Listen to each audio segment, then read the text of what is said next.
The nation's fiscal cliff crisis has been averted, at least for now.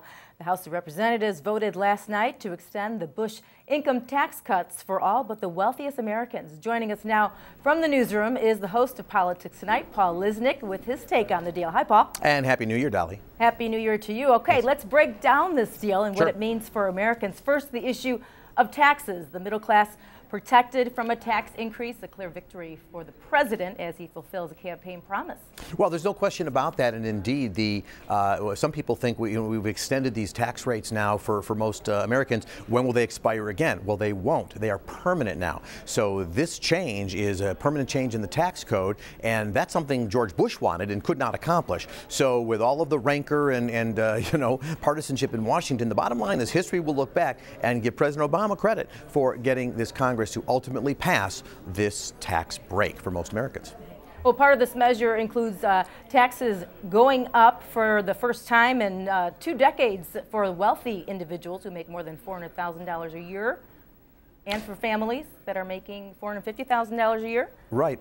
Well, just a point about that, by the way. As you know, the president, you would think, well, the president gave in there because he originally wanted $250, and he did give in. But my guess is the vice president may have been watching Politics Tonight, night after night here on CLTV. And the reason I say that is that hopeful thinking. Now, the reason I say that is because I said many times on the air that the $250 to me seemed to be the wrong number. And I asked so many of my guests, $250, is that the right number? Because $250 was I'll tell you where they got it. It was the Clinton era number.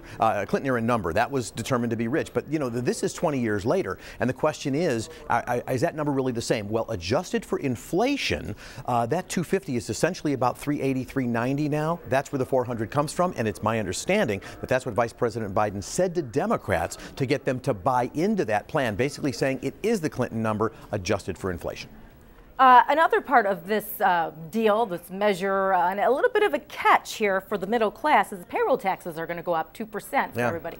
Well, and the point is there are increases. You know, people, if you haven't done your taxes or you haven't looked back at it, get ready for that. And of course, I've talked to financial planners, had them on the show, to basically say this whole fiscal cliff issue aside, Social Security tax is up. Their numbers are up. You are going to feel this as you look back and pay your taxes for last year. I felt it personally as I just looked and said, wow, all these things have gone up and had nothing to do with the fiscal cliff. So things are increasing and will continue to increase as well. These other issues are in addition to all of that.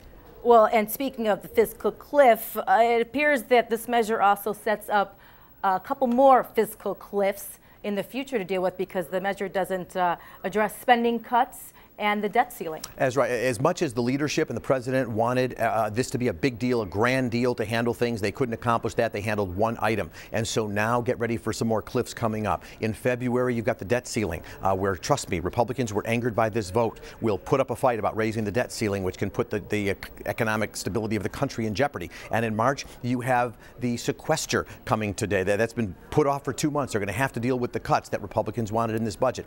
More fights yet to come. And even the current budget is just basically existing on a continuing resolution by Congress. So the budget has to be dealt with. One interesting point, by the way, as much as we look at winners and losers, John Boehner, as much of the troubles he had, it is typical for speakers of the House not to vote. They don't vote when it comes to these kind of votes and such.